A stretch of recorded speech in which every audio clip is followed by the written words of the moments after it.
Sa behavioral psychology, tinatagurian natin ang mga taong ito bilang high-agreeableness individuals. Sila ang backbone ng bawat social unit dahil sa kanilang inherent altruistic tendencies at mataas na antas ng pro-social behavior. Sila yung tinatawag nating mabait. Sa ating lokal na ecosystem, sila ang embodiment ng pakikisama, isang mahalagang social asset na nagpapanatili ng homeostasis sa loob ng ating mga komunidad. Ngunit, may hidden cost ang trait na ito. Alex acts as a human shock absorber. Siya ang taga-absorb ng external stressors ng iba, unconsciously accumulating a high allostatic load habang pinapagaan ang loob ng nakapaligid sa kanya kapag may mahirap na request o utang na loob na hinihingi. Ang default protocol nila ay hindi boundary setting. Sa halip, ang sagot nila ay, ako na bahala. Ito ay isang automatic response to maintain social equilibrium sa paningin ng marami. Si Alex A. may zero hostility indicators. Para bang na-filter out na ang galit sa kanyang system. Ngunit sa perspective ng cost-benefit analysis, ang suppression na ito ay hindi sustainable. Ngunit obserbahan natin ang anomalyang ito. Paano kung ang ating subject, ang ultra-agreeable prototype natin ay biglang magpakita ng isang drastic deviation mula sa kanyang established behavioral baseline sa inyong digital interface?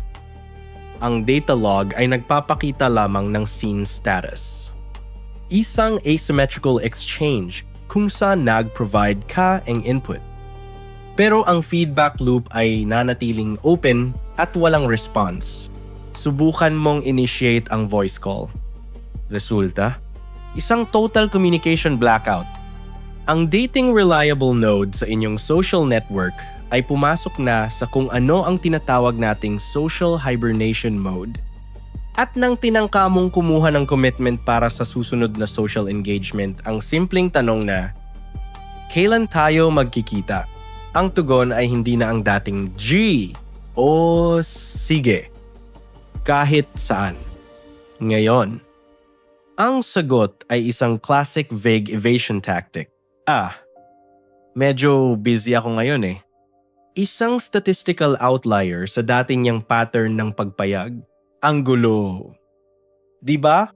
Within the social ecosystem, the people surrounding him are now experiencing acute cognitive dissonance. Hindi nila ma-reconcile ang dating reliable yes man sa current version na ito na biglang nag-disconnect sa network. They are panicking. In their perspective, this is a catastrophic system error. They're scanning for a logic gap. Bakit bigla siyang nag-shutdown? What triggered this unprecedented change in behavioral patterns? Individual participants begin to audit their own history. May nagawa ba akong mali sa computation ng relationship natin? They are looking for a specific variable isang. Maling nagawa na mag-explain sa sudden loss of social capital. Pero alam nyo ba?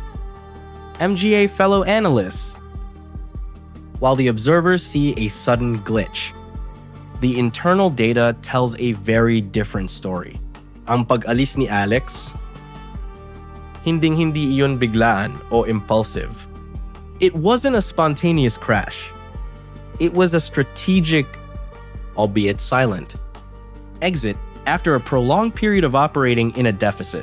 Ang nakikita nating pakikisama ay dulo lamang ng iceberg. In reality, Alex's internal processor has been running a silent algorithm for months, computing the diminishing returns of his emotional labor and hidden utang na loob costs. Kailangan nating i-dissect ang phenomenon na ito beyond the surface level. Ngayong araw, aalamin natin ang clinical at scary truth sa likod ng biglang pananahimik na ito. The chilling psychology. Bakit ang mga individual na may pinakamataas na agreeableness score ay siya ring nagpapatupad ng pinakamalamig na social exclusion? Bakit permanent ang exit? At bakit kapag na-trigger na ang kanilang exit protocol, the probability of reconnection drops to zero? It's a total system shutdown. Handa na ba kayo para sa isang deep behavioral analysis? Isuot ang inyong thinking caps. Maglog in na tayo sa core logic, NG kindness-driven departure. Phase 1. Debunking the weakness myth. Hiwain natin ang maling akala sa anatomy ng kabaitan. Observed behavior versus actual internal capacity. Maraming tao ang may maling assumption based purely on surface-level data points. Ang cognitive bias ng karamihan, mabait siya, mahina ang loob niya. They misinterpret high-agreeableness as a lack of executive function to initiate a system shutdown. The logic is fundamentally flawed. Inisip nila na indecisive ang target. At magtitiis lang ito kahit anong toxic variable o social exploit ang ipasok nila sa equation. Ngunit ano ang empirical truth? Baliktad ang inyong working thesis. In this social ecosystem, the quietest exit is often the most calculated. Contrary to popular belief, ang mga high agreeability individuals ay may pinakamataas na capacity for absolute emotional zero. In our clinical data, it's a psychological paradox. At kapag naabot na ang threshold, they are the most decisive. They don't just leave, they execute a surgical relational termination. Isang irreversible severance. Hindi sila galit sa mundo. Ang pinagkaiba lang nila sa normal demography, it's the variance in their behavioral timing and emotional latency. Ang standard individual. Kapag may breach of contract o simpleng disrespect, mag re-react agad. Mag ay spike ang volume. Gagamit NG external aggression as a defense mechanism. Ito ang tinatawag nating reactive volatility. Ang kanilang emotional response curve ay instant. Highly volatile. Ad modeling I predict NG social environment sa ating empirical observation. Ang mga high agreeableness subjects ay hindi prone sa immediate escalation. Unlike the average population na may mataas na reactive volatility, hindi sila nagmamadali sa pag-react sa social transgressions bago ang final execution ng social severance. Dadaan muna ang relasyon sa isang rigorous verification process.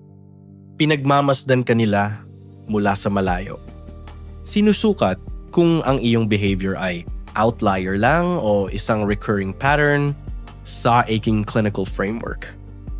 Tinatawag ko itong silent scorecard. Isang invisible audit ng iyong character na hindi mo man lang namamalayan dahil sa kanilang front ng pakikisama, ito ay isang internal metric system. Dito nila ina-assess ang cost-benefit ratio ng inyong ugnayan. Habang tahimik silang nag-obserba sa bawat utang na loob na kinalimutan mo at bawat linyang nilampasan mo. Phase 2. The verification process. Himayin natin ang kanilang data gathering methods para maunawaan mo kung paano nababankrupt ang iyong social credit sa kanila. Let us examine Case Study 1, Resource Distribution. Kapag ang isang individual tulad ni Alex ay nanlibre ng lunch, hindi lang ito simpleng gesture. It is a tactical deployment of social capital to measure your reciprocity coefficient. Watch closely as Alex settles the bill. While he performs the transaction, he is monitoring your reaction matrix. Isasailalim kanya sa isang real-time behavioral audit para makita kung paano mo tinitingnan ang kanyang effort. Do you provide a positive output? Ang pagsasabi ng, "Grabe, salamat ha," is more than politeness. It is a validation of the resource sharing, indicating that you acknowledge the Utang na Loob debt created in this exchange. Or, do you manifest an assumption of entitlement? If you simply walk away while scrolling through your phone, you are signaling a high maintenance cost. Inisip mo lang na natural. Siya ang taya. This creates a deficit in the social equilibrium. Notice Alex's exterior. He is still smiling. Sa kulturang Pilipino, we prioritize Pakikisama to avoid immediate friction. No confrontation protocol is triggered yet, but the silent scorecard has already logged the significant negative entry. Sa perspective ng isang high agreeableness individual, Ang data entry na ito ay crucial. Ang silent scorecard ay naglog na ang initial deficit, -1 point. Let's escalate the stressor. Case study 2. Nag-request ka ang pabor na may matas na energy cost isang task na nanggangailangan ng significant cognitive at physical resources mula sa target, in line with their Pakikisama baseline. Na-accomplish ni Alex ang task. Successful delegation. Zero friction. Para sa iyo, it's a win. Pero sa kanya, it's a resource drain test. Phase 2 requires a reciprocity check. Lumipas ang sapat na panahon para sa isang counteraction. Naisip mo ba ang systemic balance? Did you attempt to recalibrate the social exchange? Hindi kailangang grand gesture. Kahit verbal validation lang o pag-offset ng utang na loob gamit ang ibang metric. Without this, the system detects a permanent resource leak. O baka naman naging parasitic na ang iyong approach, initiating a secondary extraction via the sana-all mindset. Natila ba ang resources ni Alex ay isang unlimited public utility? Sa surface level, consistent ang pakikisama protocol. Ang verbal output ni Alex? Sige. Walang problema. Smooth, polite, and strictly non-confrontational. Pero, sa internal database, the behavioral pattern has been indexed. This isn't just an isolated event, it's a trend of low reciprocity. -5 points recorded. Tandaan niyo mga analysts, hindi ito kapetihan. Hindi ito simpleng pagbibilang ng maliliit na bagay para lang humanap ng butas. Hindi ito pagiging kuripot o pagkakaroon ng purely transactional mentality. Ito ay isang calibrated defense mechanism laban sa chronic resource depletion. Ito ay ang yugto ng observation. Sa puntong ito, hindi lang sila basta nananahimik, sila ay aktibong nangangalap ng empirical evidence tungkol sa iyong core character. Binibigyan kanila ng multiple chances hindi dahil sa pagiging naive, kundi para makalculate kung ang dynamic na ito ay may long-term value pa ba sa kanilang personal social ecosystem o kung puro resource drain lang ang hatid mo. Gumagamit sila ng patience reservoir para mapigilan ang pag-jump into conclusions. Sinusubukan nilang i-verify kung ang iyong toxic behavior ay isang isolated outlier o isang consistent pattern na nangangailangan ng systemic intervention. Tulad ni Alex, ang paglayo ay isang controlled experiment. Kailangan nilang mag-step back para maobserbahan nang walang bias ang iyong totoong operational code, nang wala silang ginagawang interbensyon para baguhin ka. Ngayon, dako na tayo sa Phase 3, ang breaking point. Dito na natin tatalakayin ang threshold kung saan ang system ay tuluyan ng nag-shutdown at nag-initiate ng permanent exit. Kahit ang pinaka-optimized na social system ay may hardware limitations. Sa clinical perspective, ang pakikisama ay hindi isang infinite resource. May itinakdang bandwidth at energy capacity ang bawat individual bago mag-shutdown. Patuloy ang pag-accumulate ng data hanggang sa mahit nila ang critical mass ng negative points, isang state kung saan ang social deficit ay hindi na kayang i-offset ng anumang past goodwill o utang na loob. At dito na tayo dumarating sa statistical certainty ng point of no return. Ito ang irreversible breach sa kanilang cognitive appraisal ng inyong relasyon, ang intersection kung saan ang cost ng maintenance ay lumagpas na sa utility ng bond. Ang pinaka-common na trigger logic sa kalkulasyon na ito, kapag na-realize ng kind person na ang kanilang role ay na-relegate na sa isang function na labas sa mutual respect. Ang final diagnostic conclusion, hindi ako kaibigan. Sa paningin ng subject na ito, ako ay isa lamang emotional trash bin na ginagamit para sa disposal ng kanilang frustration. Bilang isang analyst, nakikita ko ang pattern na ito sa maraming clinical cases, ang asymmetrical dynamic. Sa madaling salita, hindi pantay ang emotional investment at returns sa inyong social transaction. Tingnan natin si Entity C.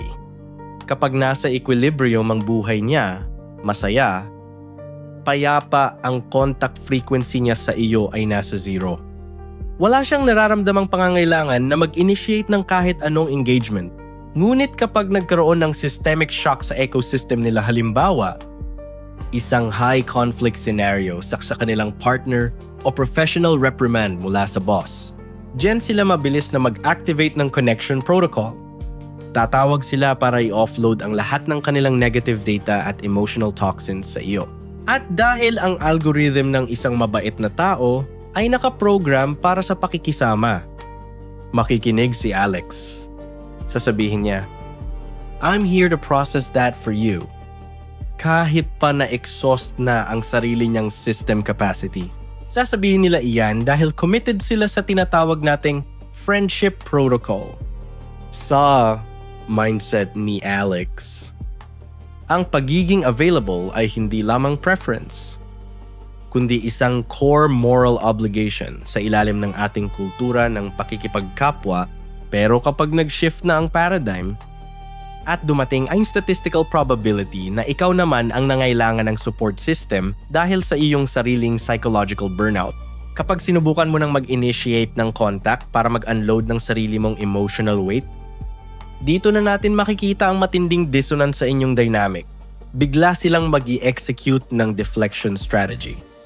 Ang typical response? Busy ako ngayon eh. Mamaya na lang. Isang tactical avoidance para hindi sila madrain ng energy na sila lang dapat ang kumokonsumo. At based sa ating historical data, ng kanilang behavior patterns. Ang later na iyan ay nananatiling isang null variable. It never comes. Dito na nararamdaman ni Alex ang total net loss sa kanyang emotional investment. Dito na nagaganap ang tinatawag nating system awakening. Ang mga mata ni Alex ay nagpapakita ng peak cognitive processing habang pinuprocess ang years of data points na nagpapatunay sa imbalance ng relasyon. Ang internal diagnostic ay nagbibigay na ng alert, error 404. Respect not found. Ang analysis nila ay malinaw na. Hindi sila partner sa transaction na ito kundi isang low-cost utility tool na ginagamit para sa emotional labor. Kapag na-validate na ang hypothesis na ang dynamic ay purely extractive, nagkakaroon ng irreversible shift. Ang dating pakikisama protocol ay permanently terminated na sa kanilang social directory. Observe the facial coding.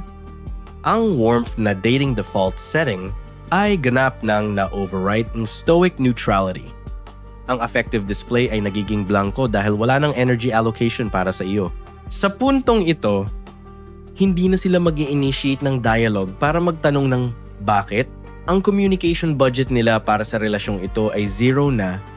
Ang katahimikan ay ang final cost-benefit conclusion. Kasi, MGA fellow analysts, na-exhaust na ang lahat ng diagnostic variables.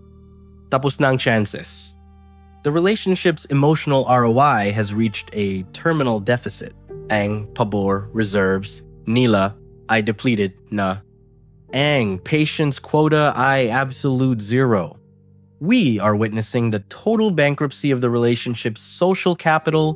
Dito na nagtataka over ang pure logic. At cost-benefit analysis, the prefrontal cortex has effectively suppressed the emotional impulsivity of the Utang na Loob cycle. Anong saysay ng pag-aaway? Magsasayang lang ako ng cognitive energy at time resource. Conflict is an inefficient use of bandwidth when the outcome is already predetermined. Kaya, ang susunod na logical protocol ay ang umalis. Tahimik na mawawala sa grid. No drama. No closure. Just a complete system shutdown of social availability. Sa framework na cognitive resource management. Ang pag-exit ni Alex ay hindi emosyonal na outburst. Ito ay isang strategic resource reallocation.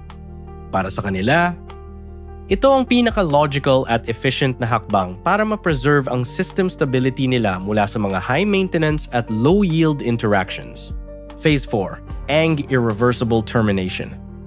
Bakit 0 ang statistical probability na mag-reconnect ang isang taong sadyang lumayo na sa iyo? Ito ang pinaka-critical na point sa ating social analysis. Kapag ang pasensya ay umabot na sa kanyang absolute threshold, ang impact ay hindi na maradaan sa simpleng pakiusap. Kapag ang isang high-agreeableness subject ay nagdesisyong i-terminate ang access mo sa buhay nila, the seal is absolute. In clinical terms, the social contract has been revoked permanently. Walang room for renegotiation kapag ang tiwala ay nag-undergo na ng total systemic failure. Tingnan natin ang contrast sa ating behavior metrics. Ang mga taong volatile ay mabilis mag-spike ang galit maingay. Magulo, pero madaling mag-subside. Pero ang mga mababait, ang kanilang emotional burn rate ay mabagal, pero ang abo ay hindi na muling magliliyab. Sa mga volatile personalities, common high-frequency cycles. Mag-aaway kayo ngayon. Magbabanta ng ayoko na. Pero pagkatapos ng recalibration period, magkakaayos ulit dahil sa emotional dependency. Pero ang pag-alis ng isang highly agreeable subject, hindi iyong isang uncontrolled emotional explosion. Walang theatrical flair. Walang ingay. Ito ay isang silent execution ng isang final decision.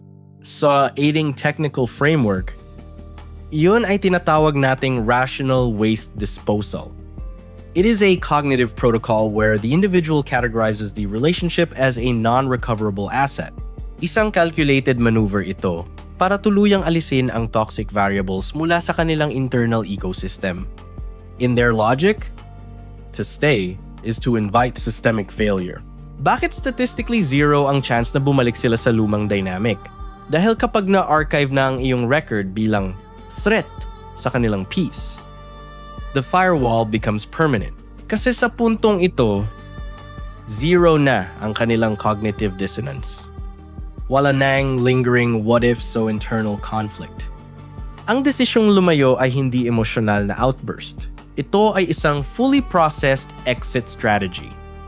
Wala nang lingon dahil na-process na nila ang lahat ng variables. Sa buong life cycle ng inyong interaction, ang isang mabait na tao ay patuloy na nag-execute ng complex computations at behavioral adjustments. Hindi mo nakikita. Pero bawat okay lang nila ay isang pag-calibrate para lang ma-maintain ang equilibrium ng system.